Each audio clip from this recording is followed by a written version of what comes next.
السلام عليكم ورحمة الله وبركاته. الحمد لله الذي جعل الشمس والقمر بحسبان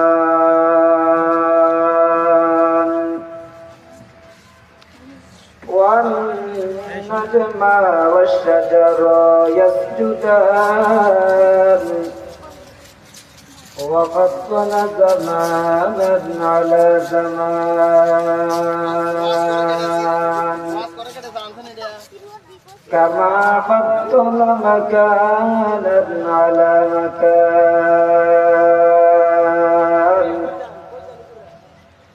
وإنسانا على إنسان ونشهد أن سيدنا وسندنا وحبيبنا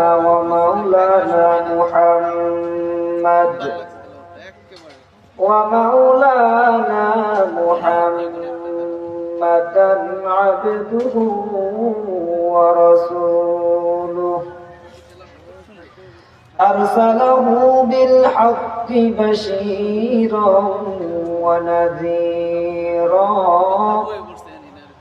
وداعيا إلى الله بإذنه وسراجا منيرا. أما بعد فأعوذ بالله من الشيطان الرجيم. بسم الله الرحمن الرحيم. أينما تكونوا يدرككم الموت ولو كنتم في بروج مشيدة.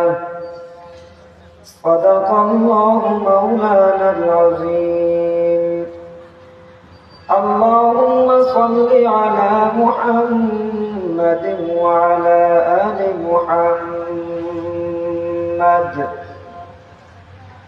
كما صليت على إبراهيم وعلى آل إبراهيم إنك حميد مجيد. اللهم بارك على محمد وعلى آل محمد كما باركت على إبراهيم وعلى آل إبراهيم إنك حميد مجيد. قالوا سبحانك لا علم لنا إلا ما علمتنا إنك أنت العليم الحكيم. رب اشرح لي صدري ويسر لي أمري واحلل عقدة من لساني يفقه قولي. बता हमको तेरे राह किस तरफ है, तेरे राह पर चला हमको खुदाया। ला इलाहा इल्लल्लाह, ला इलाहा इल्लल्लाह, ला इलाहा इल्लल्लाह, ला इलाहा इल्लल्लाह, ला इलाहा इल्लल्लाह मुहम्मदुर रसूलुल्लाह সাল্লাল্লাহু আলাইহি ওয়াসাল্লাম। অধ্যক্ষ আব্দুল কালাম মজুমদার হাফেজিয়া মাদ্রাসার প্রথম বাৎসরিক ইসলাহি জোরের প্রথম অধিবেশনের সম্মানিত সভাপতি, আজকের মাহফিলের প্রধান অতিথি, বিশেষ অতিথিবৃন্দ, উপস্থিত মুআজ্জাজ মুকাররম, উলামায়ে কেরাম, মুসল্লিয়ানে কেরাম, মুরব্বিয়ানে আযম, আমার সমবয়সী যুবক বন্ধুগণ, স্নেহের ছোট ভাই, পর্দার আড়ালে অবস্থানরত শ্রদ্ধা সম্মানিত আমার মা ও বোনেরা, মহান রব্বুল আলামিনের দরবারে অসংখ্য গণিত শুকরিয়া জ্ঞাপন করি যে মহান রব্বুল আলামিন পৃথিবীর এই ক্লান্তি লগ্নে আমাদেরকে একটি ইসলাহি মজলিসে আসার, বসার, কোরআন হাদিস থেকে কিছু কথা বলা এবং শ্রবণ করার জন্য তৌফিক দান করেছেন। সেই মহামনির দরবার অন্তরস্থল থেকে কালিমাতুশ শুকর আদায় করি আলহামদুলিল্লাহ। এই দ্বীনি মজলিস যেগুলো হয়, এই মজলিসগুলোতে সকল মানুষ আসতে পারে না, সকলের দ্বারাই এই মজলিসে আসা সম্ভব হয় না। শুধুমাত্র ওই মানুষগুলো এই দ্বীনি মজলিসগুলোতে যেতে পারবে যাদেরকে রব কবুল করেছেন, যাদেরকে আল্লাহ ভালোবাসেন, তাদেরকে আল্লাহ পাক রব্বুল আলামিন দুনিয়ার হাজারো কাজ থেকে, দুনিয়ার হাজারো ব্যস্ততাকে বন্ধ করে এই দ্বীনি মজমাতে আসার জন্য তৌফিক দান করেন। আমরা দেখি অনেকে বলে মাহফিল হয়, মাহফিলের মধ্যে মানুষ নাই, মাহফিলের মধ্যে হাতে গোনা কয়েকজন মানুষ থাকে, কিন্তু যখন গান বাজনার আড্ডা হয়, গান বাজনার অনুষ্ঠান হয়, তখন ওই গান বাজনার মধ্যে অনেক হাজার হাজার মানুষের জমাবেশ হয়। আমরা বলবো জান্নাতের মধ্যে অল্প সংখ্যক মানুষ থাকবে, জাহান্নামের মধ্যে মানুষগুলোকে গাতাগাতি করে জাহান্নামের মধ্যে ঢুকানো হবে। আল্লাহ পাক রব্বুল আলামিন এই জান্নাতের বাগানগুলোকে এই কথা মানুষকে শিক্ষা দিতেছেন।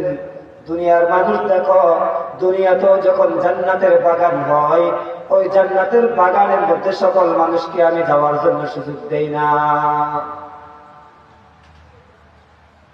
জান্নাতের মধ্যে ভিআইপি মানুষগুলো থাকবে, এক একজন জান্নাতীকে এভাবে 10 দুনিয়ার সমান একটা জান্নাত দেওয়া হবে। ওই মানুষটা জান্নাতের মধ্যে যেদিকে মন চায় সেদিকে সফর করবে, যেদিকে মন চায় সেদিকে যাবে। পক্ষান্তরে যারা জাহান্নামে যাবে, একজনের ঘামের গন্ধে পর্যন্ত আর একজন টিকতে পারবে না, এমন গাতাগাতি করে মানুষকে জাহান্নামে ঢুকানো হবে।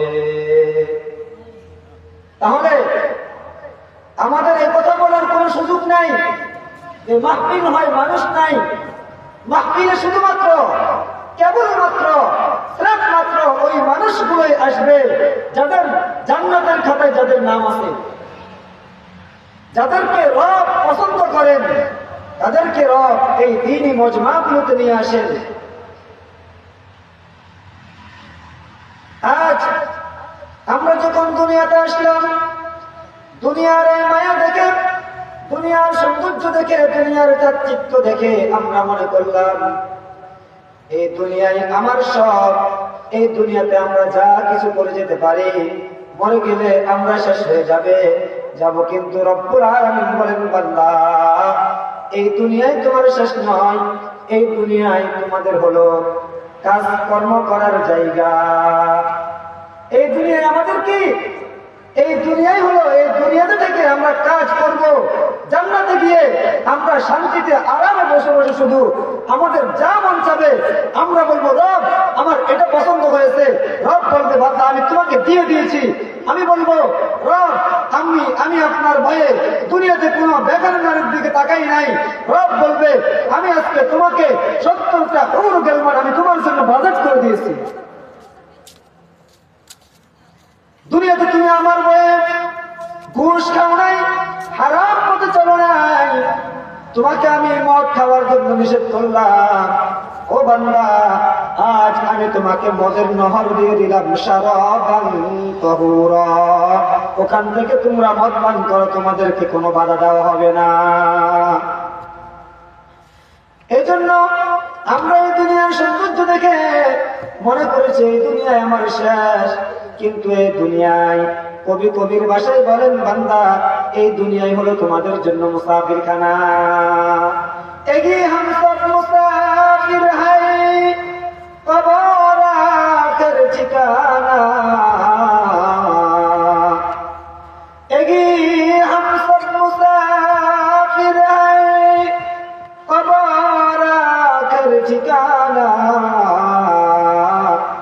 कोई आगे रवाना है, कोई पीछे रवाना।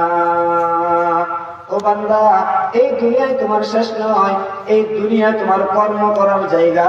এই দুনিয়াতে থেকে তুমি কর্ম করবা, জান্নাতে গিয়ে তুমি আরামে তোমার যা মন চাইবে তুমি তাই করবা। তোমাকে জান্নাতের মধ্যে কোনো বাধা দেওয়া হবে না, কিন্তু দুনিয়াতে তোমার মন মতো তুমি চলতে পারবা না। দুনিয়াতে বান্দা তুমি অনেক আশা করে রাখবা, আমি বড় হব, বড় হয়ে বিদেশ যাবো, বিদেশ গিয়ে আমি বিল্ডিং করবো, এই করবো সেই করবো।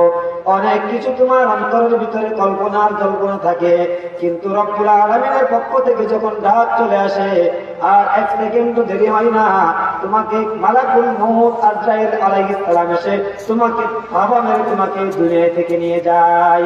রব্বুল আলামিন কোরআনের মধ্যে বলেন, আইনামা তাকুনু ইউদরিকুমুল মাউত ওয়ালাউ কুনতুম ফি বুরুজিম মুশাইয়াদা। ও বান্দা, তোমার যখন নির্দিষ্ট সময় চলে আসবে, নির্দিষ্ট সময় তুমি আল্লাহর পক্ষ থেকে যে সময়টুকু নিয়ে এসেছো, তুমি বৃদ্ধ হওয়া পর্যন্ত বেঁচে থাকবা এমনটা নয়। তুমি মনে করবা আমি তো এখনো যুবক, আমার এখনো সামনে সময় আছে। তোমার মতো কত যুবক দেখো এভাবে সকালবেলা সুস্থ হয়ে বের হয়ে যায়, কিন্তু রাতের বেলা যখন ঘরে ফিরে ওই বান্দা যুবক ভাইটাও লাশ হয়ে ঘরের মধ্যে ফিরে আসে। এমন ঘটনা আমাদের সমাজে হয় কি হয় না? তাহলে আমি যে মনে করব আমি বৃদ্ধ হব, বৃদ্ধ হওয়ার পরে আমি ইবাদত করব, আল্লাহর গোলামি করব, এই কথা মনে করার কোনো সুযোগ নাই।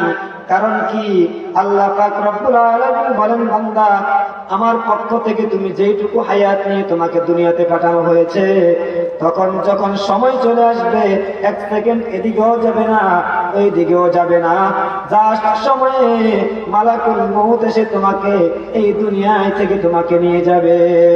সুতরাং এই দুনিয়াই শেষ নয়, এই দুনিয়াই হলো বান্দা তোমার কর্মস্থল। আমাদের দেশের মানুষগুলো বিদেশে যায় কি যায় না?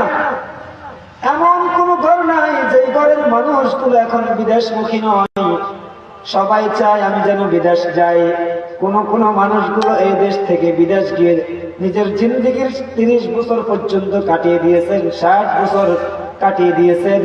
কিন্তু আপনি ওই বিদেশি ভাইকে জিজ্ঞাসা করবেন, বন্ধু তুমি তো তোমার জিন্দেগি পুরাটাই বিদেশের মধ্যে কাটিয়েছ, ওই বিদেশের মধ্যে তুমি তোমার জন্য কি করেছ? বিল্ডিং কয়টা করেছ? এইভাবে দোকানপাট কয়টা করেছ? ব্যবসা বাণিজ্য কয়টা তোমার জন্য তুমি করেছ? ওই ব্যক্তি জবাব দিয়ে বলবে, তুমি কি বেকুব নাকি?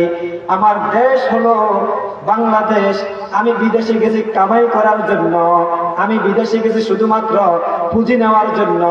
আমি তো বিদেশে আরাম আয়েশে থাকতে আমি যাই নাই, আমি বিদেশে গিয়েছি কামাই করেছি। বাংলাদেশে আমি আমার ঘর বিল্ডিং করেছি, আমি ব্যবসা প্রতিষ্ঠান করেছি, আমি বিদেশের মধ্যে কোনোটাই করি নাই। এমনকি আমি থাকার জন্য একটা রুম পর্যন্ত আমি করি নাই। আমি অন্য আরেকজনের জায়গায় কোন রকম দিন গেছে রাত গেছে আমি কোন রকম থেকেছি, কিন্তু দেশের বাড়িতে আমি আমার বিল্ডিং করে ঘরটাকে সাজিয়ে দিলাম। ওই ব্যক্তি এটা বুঝলো যে বিদেশ তার গন্তব্যস্থল নয়, বিদেশ তার বাড়ি নয়, এই জন্য বিদেশে সে কিছুই করলো না। কিন্তু তার জীবনের যদি 70 বছর হায়াত নিয়ে এসে সে 40 বছর বিদেশে কাটিয়ে দিয়েছেন, তার জীবনের অধিকাংশ সময় বিদেশ কাটালেন, কিন্তু বিদেশের বাড়িতে সে একটা ঘর পর্যন্ত করলো না, একটা রুম পর্যন্ত করলো না, থাকার মতো একটা ব্যবস্থা পর্যন্ত করলো না। কারণ কি? সে কথা বুঝছে যে আমার দেশ এটা নয়, আমার বাড়ি এখানে নয়, আমার বাড়ি হলো শুধু বাংলাদেশে। আমি এখান থেকে পুঁজি কামিয়ে আমি বাংলাদেশে আমার ঘর বিল্ডিং করব, ঘরকে সাজাবো। রব্বুল আলামিন বলেন, ও দুনিয়া